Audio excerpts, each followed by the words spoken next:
Hey guys, Chris here with Zbroz Racing. I just wanted to go over a few things with you for when you get your new exit shocks.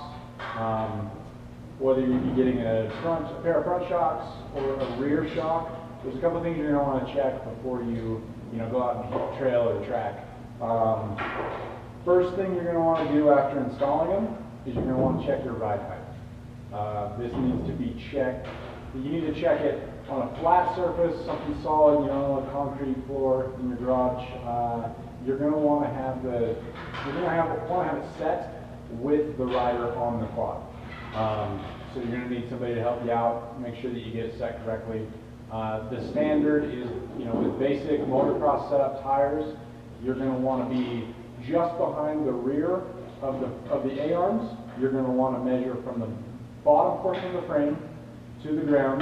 You're going to want to be about 7 1/4 inches with motocross tires, and then just in front of the foot peg, you're going to want to measure about 7 inches. That's going to be correct for, like I said, with the motocross setup and with your the rider on the quad.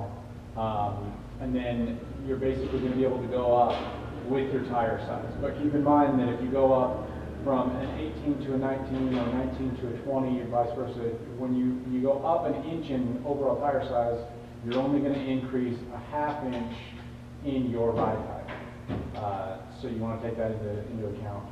But that's going to give you a good setup for your motocross setup. You're going to want to be about 7 inches from the lowest portion of the frame to the ground, right in front of the foot pegs, and about 7 1/4 inches just behind the A-arms from the lowest portion of the frame to the ground.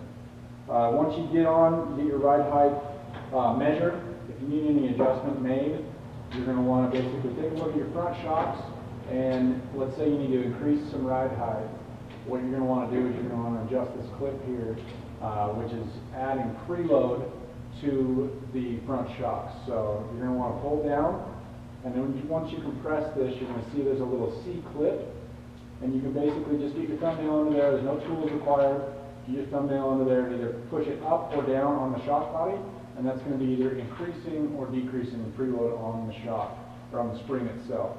So obviously moving the clip down the body is going to be adding preload, increasing your ride height. Removing it does the opposite, obviously. So once you get that set, you go out and hit the trail, you're going to want to be able to fine tune a little bit.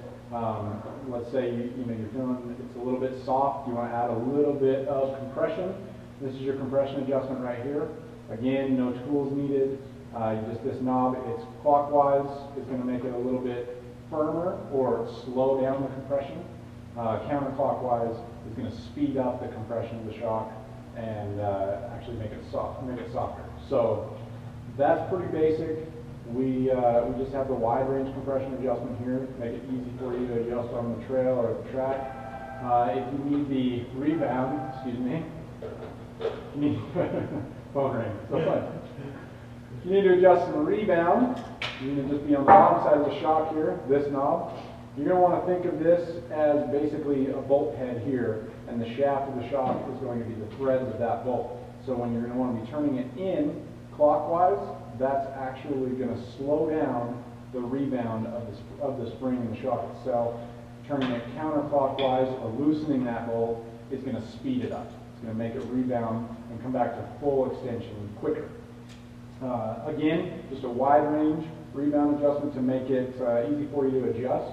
The only changes on that is if you go to the rear shock here, you'll see you have a collar, a threaded collar for the preload adjustment as opposed to the clip that's exposed. All you do is you get your Allen wrench, loosen up this bolt a little bit, and then you give it a couple turns. Most of the time you can grab the spring itself and just turn it.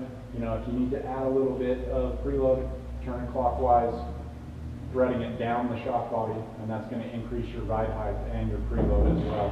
And then the adjustments on the rear shocks are the exact same for compression and rebound. So again, when you get your new exit shocks, just make sure that you check your ride height first and foremost. That's going to give you a good starting position. Your spring rate is built custom to you, so it's going to be close right out of the box. You're just going to want to make sure you add or remove a little bit of preload to make sure that your ride height is correct. And then from there on out, you just a little bit of fine tuning to make sure it suits your needs out there on the track or the trail. Otherwise, enjoy. And if you have any questions, feel free to give us a call or visit the website at www.zbrozracing.com. Great job. The phone ringing.